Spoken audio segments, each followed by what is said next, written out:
میرے معزز مہمان کی خدمت میں عرض کرنا چاہتا ہوں، جناب اسپیکر آپ کی خدمت میں عرض کرنا چاہتا ہوں اور آپ کے دوستوں سے پورے پاکستان کی خدمت میں عرض کرنا چاہتا ہوں کہ آئیے آج ہم اکٹھے ہو جائیں، یہ شعور میں دب جائے، تحمل اور برداشت میں دب جائے، آئے ہم آج ایک سب یکجاں دو قالب ہو جائیں اور فلسطین اور غزہ کی جو بدترین جو وہاں پر ظلم ڈھائے جا رہے ہیں، کشمیر میں جو بدترین ظلم ڈھائے جا رہے ہیں، ان کے اوپر پاکستان اب نہ صرف اپنا اصولی موقف لے کے آئے بلکہ یہ ایوان آج ایک قرارداد پاس کرے شدید مذمت کی اور کشمیریوں اور فلسطینیوں کی، ان کے حقوق کی، ان کی آزادی کی، کہ اس کے بغیر آج کا یہ ایوان کی کارروائی نامکمل رہے گی۔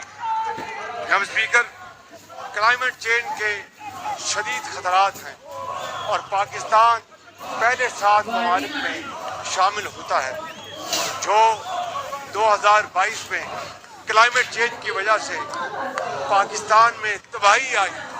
سب سے زیادہ صوبہ سندھ میں اس وقت کے پلاننگ منسٹر احسن اقبال، اسحاق ڈار صاحب اور دوسرے ساتھیوں کی اور محترمہ مریم اورنگزیب کی اس میں بڑی خدمات ہیں اور اس کے علاوہ فاطمی صاحب کی بڑی خدمات ہیں۔ جناب اسپیکر، شمسی توانائی کے ذریعے انقلاب ہم لانا چاہتے ہیں تاکہ غریب کو سستی بجلی ملے، لہٰذا میں آج یہ تیل مافیا، یہ آئل مافیا جس نے پاکستان کی شمسی موجود ہے، اغیار کے پاس جانے کی کیا ضرورت تھی؟ اس کا مطلب یہ ہے کہ آپ نے اغیار کو دعوت دے کر پاکستان کے اندر مداخلت کا راستہ، انہوں نے کبھی اس طرح کی بات کی، کبھی کوئی گملہ توڑا، کبھی لانگ مارچز کیے۔ 76 سال میں پہلی مرتبہ 14 اگست کو پی ٹی آئی نے لاہور سے لانگ مارچ نکالا۔ 14 اگست تو خوشیاں منانے کا دن ہوتا ہے، 14 اگست تو سیلف انٹرسپیکشن کا دن ہوتا ہے، 14 دن تو چراغاں کرنے کا دن ہوتا ہے۔ کس کے اشارے پہ انہوں نے لانگ مارچ کیا؟ یہ راز ایک دن ضرور کھلے گا۔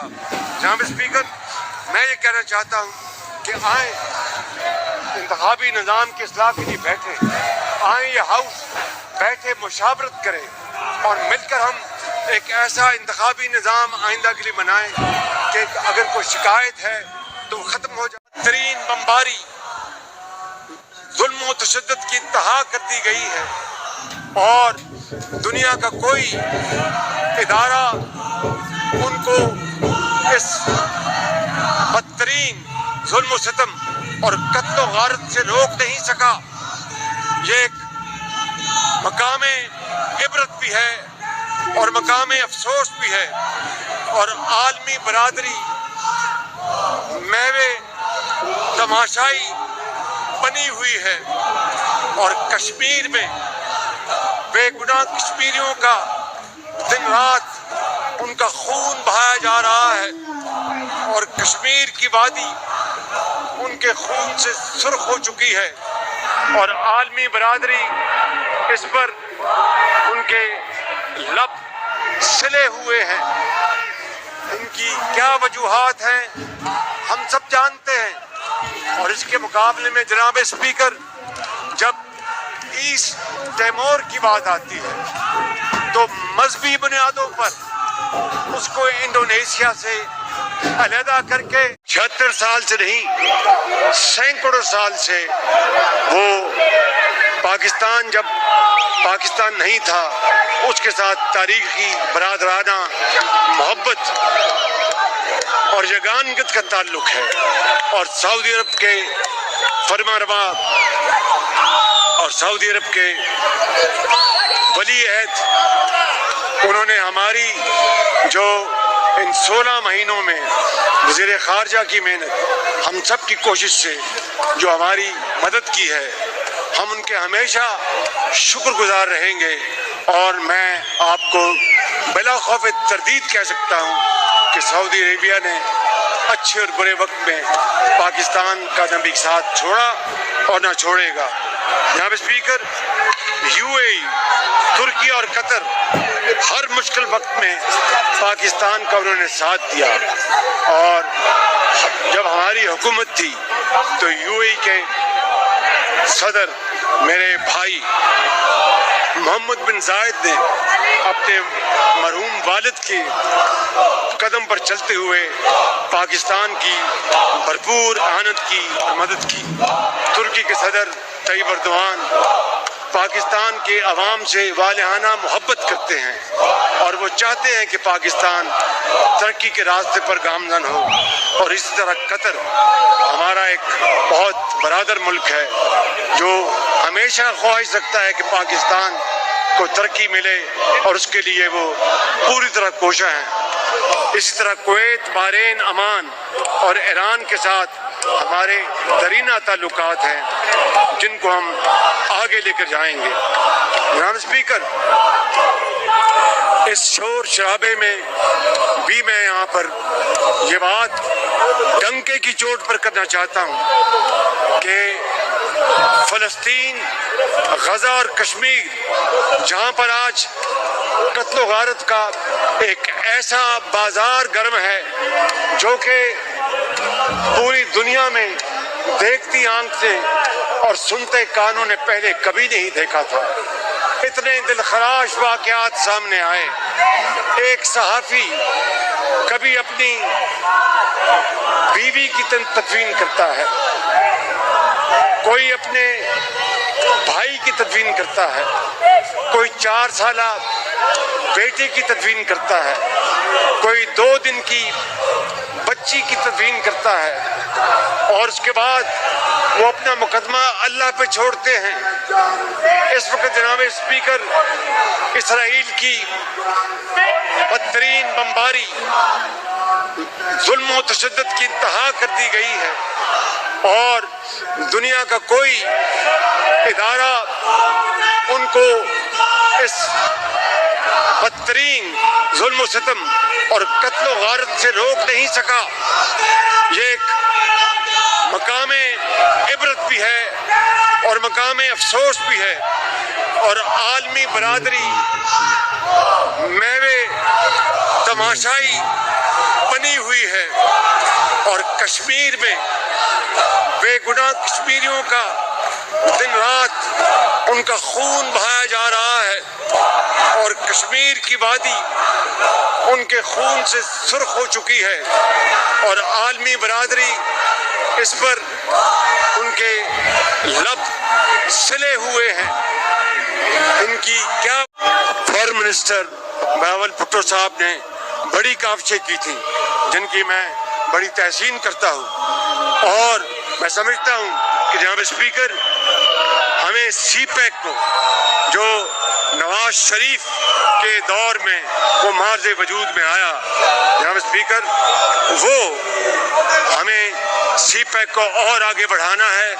چین ہمارا ٹائم ٹیسٹڈ دوست ہے، ایک درینہ دوست ہے، ایک قابل اعتماد دوست ہے، اور مجھے یقین ہے کہ ہم اس میں ضرور کامیاب ہوں گے۔ جناب اسپیکر، خارجہ پالیسی میں ہم کسی گریٹ گیم کے حصہ دار نہیں ہیں۔ ہم خارجہ پالیسی کا کارنر سٹون اپنے ان دوستوں میں اضافہ کریں گے اور مخالفوں میں کمی لے کے آئیں گے، اور باہمی تجارت اور معیشت کی بحالی اور فلاح بہبود کے لیے ہم اپنے خارجہ پالیسی کو اس پر استوار کریں گے۔ ٹیکنالوجی جہاں سے بھی ملے، چاہے وہ مشرق بعید ہو، افریقہ ہو، لاطینی امریکہ ہو، ہم مارکیٹیں تلاش کریں گے، اور اللہ تعالیٰ کا اگر فضل شامل حال رہا اور انشاءاللہ میاں محترم نواز شریف، پریزیڈنٹ زرداری اور بلاول بھٹو صاحب اور ڈاکٹر صدیقی اور علیم خان اور سردار بخشی کی مجھے اہانت رہی، تو انشاءاللہ اس مالک سے دعا ہے، میں نواز شریف سے بغیر اجازت لیے کہہ رہا ہوں کہ ہم اتنی محنت کریں کہ 2030 کو ہم ہدف بنا لیں G20 کی رکنیت کا. Difficult but not impossible. Nothing is impossible in this world. تو میں سمجھتا ہوں کہ ہم اس پہ اگر کامیاب ہوں گے. جناب اسپیکر، امریکہ کے ساتھ ہمیں اپنے تاریخی تعلقات کو پہلے ریپیئر کرنا ہے اور پھر استوار کرنا ہے اور پھر تجارتی، دفاعی اور معاشی اور سفارتی تعلقات کو بہتر لانا ہے. یہ میرے قائد کی، یہ میرے لیڈرز کی اور میری ذاتی یہ میری خواہش ہے.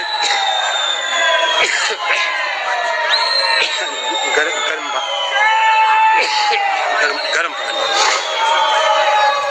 یورپین یونین اور خلیجی تعاون کونسل کے ساتھ ہم رشتے مضبوط کریں گے. ہمسایہ ممالک کے ساتھ ہم اصولی اور برابری کی بنیاد پر ہم اپنے تعلقات کو قائم رکھیں گے. اور وہ چلے گئے ہیں. میں نے کہا کہ کووڈ سے زیادہ فضولی کام ہے. یہ عالم ہے جناب اسپیکر، یہ عالم ہے اور آپ کو یاد ہے. اس لیے میں یہ کہنا چاہتا ہوں